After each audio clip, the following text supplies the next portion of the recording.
Hi అండి. ఈరోజు నేను వాకింగ్కి వెళ్ళి వస్తే ఒక ప్లాంట్ కనిపించింది. ఇది చూడండి, ఇది ఇది సరిగ్గా చూడండి మీరు. దీని పేరు తెల్ల గెలిజేరు.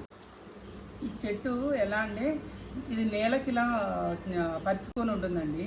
అంటే ఇది చెట్టులాగా ఇలా నిలబడదు, ఇది అల్లుకొని ఉంటుంది. సో ఇది ఇలా ఉంటుంది, కొంచెం వైలెట్ కలర్లో, ఈ కలర్లో వస్తుంది అన్నమాట ఫ్లవర్. అంటే ఇది ఇప్పుడు జస్ట్ మొగ్గనే, ఫ్లవర్ కూడా వస్తుంది దీని మీద. కొన్ని దాని మీద లైట్ వైట్ కలర్లో కూడా వస్తుంది. సో ఇది ఎంత మంచి ప్లాంట్ అంటే, ఇది పప్పు చేస్తారు కదా, ఈ ఆకు వేసి పప్పు వండుకుంటే మన ఆకూరలు చేసినట్టు, లేదంటే మన పెసరపప్పుతోటి తాలింపులాగా కూడా చేసుకోవచ్చు. ఈ ఆకులు తీసి కట్ చేసుకొని చాలా బాగుంటాయండి. చాలా హెల్తీ ఫుడ్ ఇది. ఏంటంటే మనకి కిడ్నీ స్టోన్కి, అంటే బ్లడ్ ప్యూరిఫైయర్గా చాలా మంచిగా పనిచేస్తుంది. మీ చుట్టుపక్కల ఎక్కడ కనిపించినా ఇది